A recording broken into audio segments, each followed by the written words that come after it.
So I'm going to explain to you the pipeline of the pro-black girl with the white boyfriend.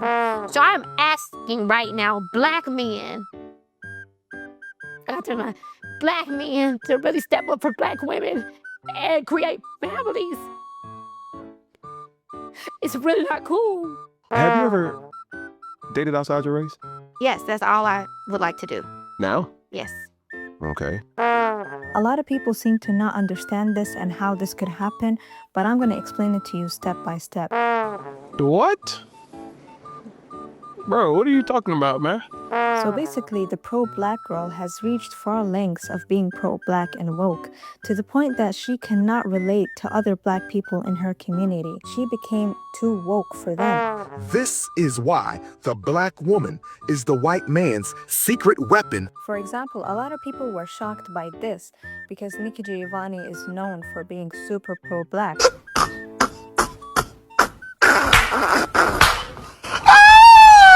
What I think happened to her is that she became like far too well read in these topics and far too knowledgeable, to the point where she literally cannot relate to it with other black people around her. Yes, her coon chip is activated, but she's still a sister. The thing is, most black people are not really that woke. And if you start talking about like real woke topics, they'll low-key like make fun of you. Your coon chip will activate. There's a reason why this guy was like so lonely. He could not relate to anyone around him in his community.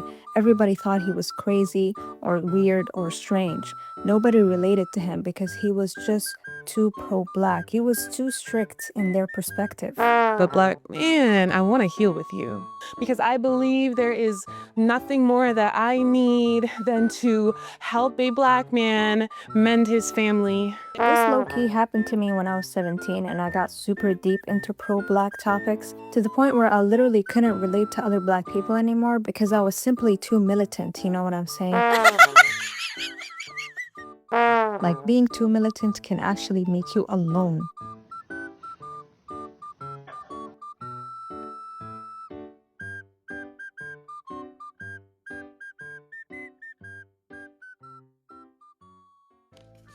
So recently we have been examining the swirler to pro-black pipeline, specifically black women who go from being down for the swirl and interracial love to all of a sudden being pro-black. And we've seen a variety of reasons. Those who ended up divorcing their ex-white husband or had very tragic relationships with their ex-white partners and ended up being pro-black, from women who just came to the revelation that they wanted to support, uplift, and build black men who had been systematically torn down. So there seems to be a variety of reasons, but nevertheless, we do see this interesting trend of black women who are down with the swirl, down with the whole idea of interracial love, and actually prefer being with white men who all of a sudden transition to being pro-black and all about building the black community. But today we are examining the pro-black to swirler pipeline, and this content creator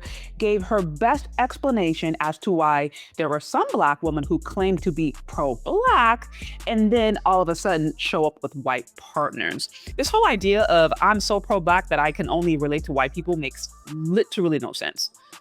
Like, the logic to me is just not there. And I can applaud her for at least going and trying to explain her point of view. I can respect that. It just doesn't make any sense. And this goes back to what I've said before, how I don't actually believe black women really have the ability to be militant, as she's called it, or to be pro-black. I mean, and again, if we're saying pro-black, we have to define that. But if we're saying pro-black as far as what it means to build a system and a nation that essentially allows black people to exist autonomously and freely and operate within their own system, I don't think black women really have the ability to do that. Why? Because we can all admit that the black America is a matriarchy. I mean, so much so that you have black women complaining that black men need to step up.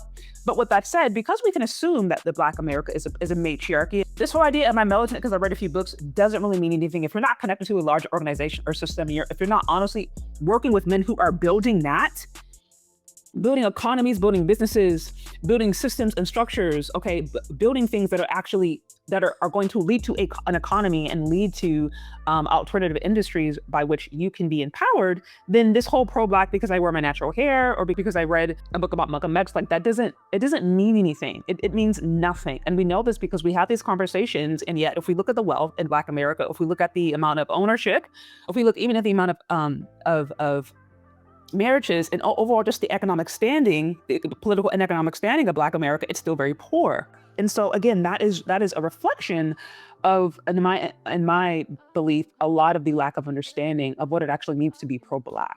Now, I want to be clear. I think we have to really start to define what these terms mean. I think we have to first start by defining what pro-Black is. Pro-Black is a term that is just used so loosely, but there's not any real world. It's not connected to really any real world systems or really any real world movements. It's really just an internet term.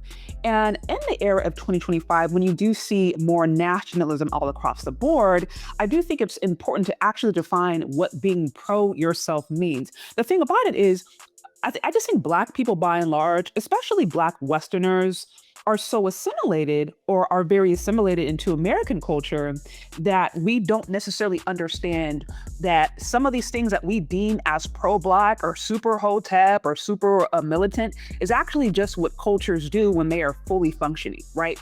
Chinese, they're in America, but they have their own languages, they have their own schools, they have their own stores, they have their own economy, they have their own holidays that they preserve, they have their own way of doing things. Indian Americans, they have their own grocery stores, they have their own businesses, they have their own holidays, they have their own language, they have their own clothing. Like they are still very much, you'll see them in America, you'll see them engaging in these American things, yet they still have maintained their culture. And so a lot of the things that we may deem as super militant or super pro-Black is are just natural and healthy aspects of a thriving culture.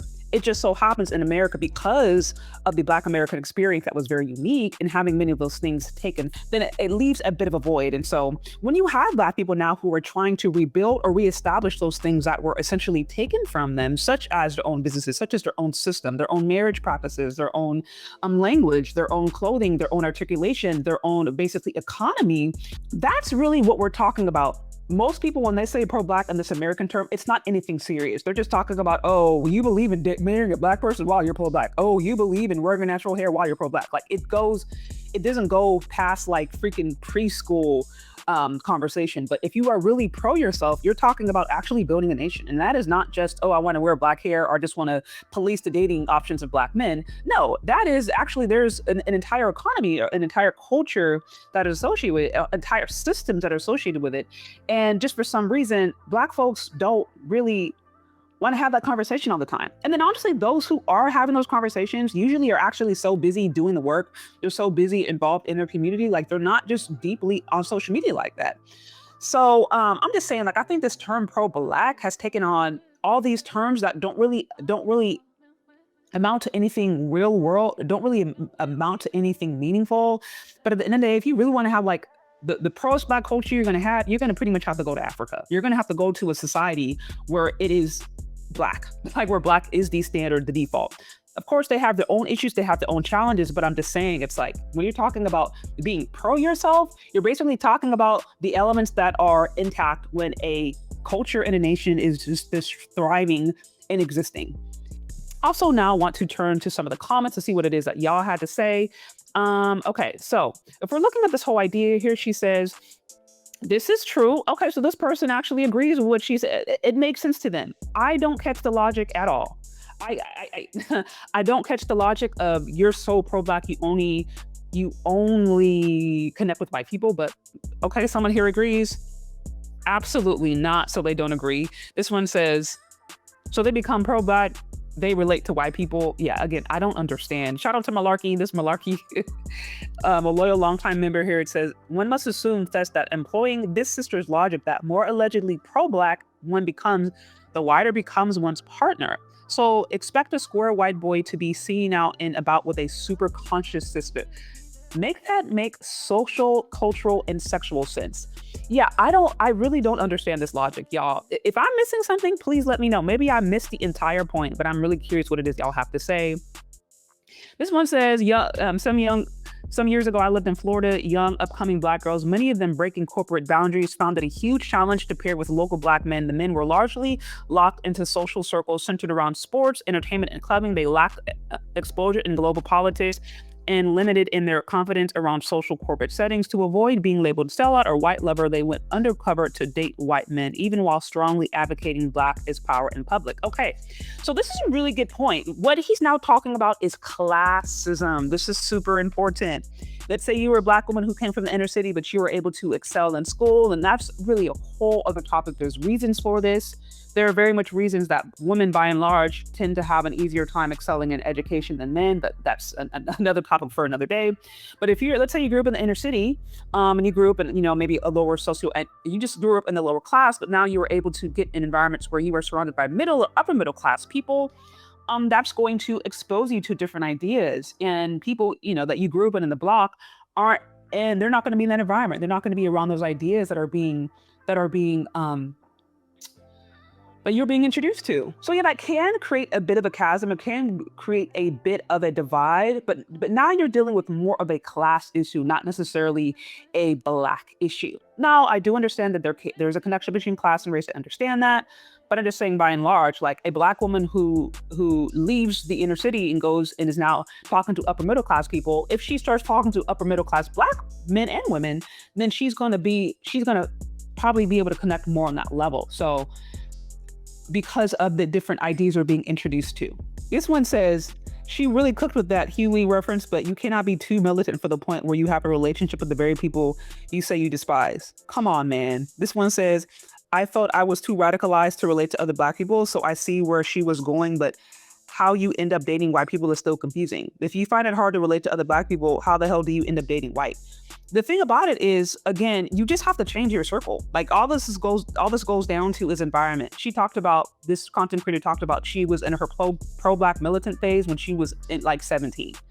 So like you're not doing much, I'm sorry, when you're 17. Like you're still very limited. There's still limited exposure. Like, so I mean, just if you're not able to relate to somebody in high school, I understand that can feel really isolating as a child, but like there are still hella other people out there who you are going to be able to relate to. So coming to the conclusion that Black people as a whole are not woke enough because you had an experience when you were 17 in high school, I think that's a rather drastic conclusion to come through.